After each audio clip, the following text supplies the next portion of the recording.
All right, everybody, how y'all doing? And welcome back to Let's Talk Hurricanes. Your host Ron here as I go over the Tart Bowl Saturday game against Ohio State Cyclones. Good game, good matchup. The bad thing is that they did not win the game. That's the only thing that hurts. And what the coach did was he took Cam Ward out because Cam Ward is projected to go in the first round, the number 5th pick overall in NFL 2025 draft. So right now he pulled Cam Ward out just for injury, so he won't get injured and go on the combine hurt and he can't perform to be in that top 10 seed.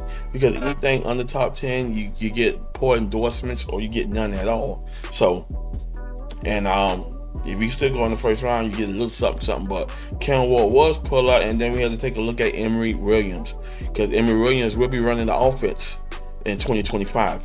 First game up is Notre Dame. Yes, first game up in the season is Notre Dame. They got the schedule out yet, but nothing solidified yet. But we play Notre Dame in the first game in 2025. A season, the game 2025 season is really hard, and nothing we could do. But playing against the Cyclones was a great game.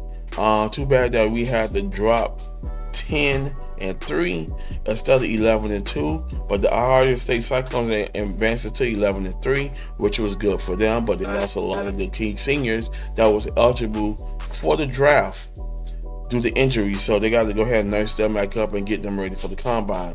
But overall, it was a good game. You know, it's just a bummer that they lost by 1 point, and Emory Williams and the defense, because it's going to be a lot of freshmen that was on that team going to be sophomores, and they're going to have to step the helms up. Can they continue this birth to a championship bowl game in 2025? Maybe. It's up to the coaching staff to get these boys ready, and that's it. Right now, Cam Ward finished up 12 of 19 for 190 yards and 3 touchdowns. Saying Cam Ward on fire, on point, nonstop. It was just Emory Williams who came in, threw for 5 for 14. 426 yards and 1 interception, because last time I was looking, they was going down to go ahead and seal the game, but I guess that interception that Emory Williams threw gave it to the Ohio State Cyclones as they scored down and scored twice, because it was 41-35 and they scored again 42-41. So, and the defense needs to go ahead on and step it up, because there was a lot of loopholes, blown coverages in the secondary. So yeah, the cornerbacks and safeties need to step their game up for 2025, because just like I said, it's going to go ahead and be a lot of freshmen going to sophomores, and they're going to be running the show for 2025.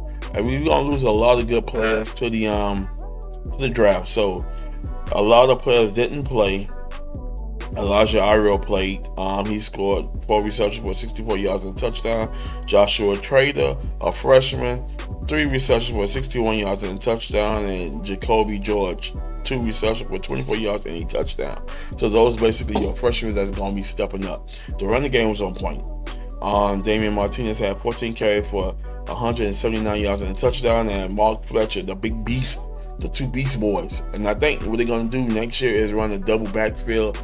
And because if you have them 2 in the backfield, you know who's getting the ball and knows the powerhouse of that backfield. So Fletcher finished out with 12 carries for 62 yards and a touchdown. Jordan Line, he came in 9 carries for 34 yards. Elijah Lofton, 1 carry for 28 yards. And Cam Ward does his thing, uses his legs to pick up some yards. He had 2 carries for 8 yards.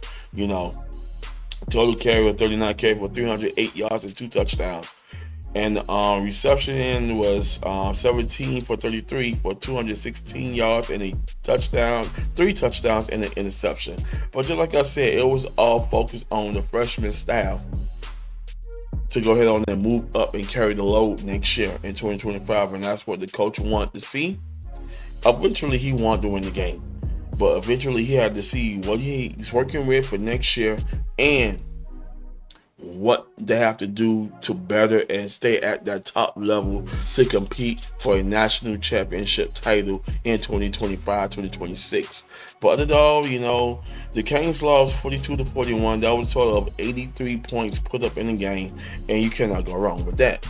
But other than that, everything was good and clean and dandy.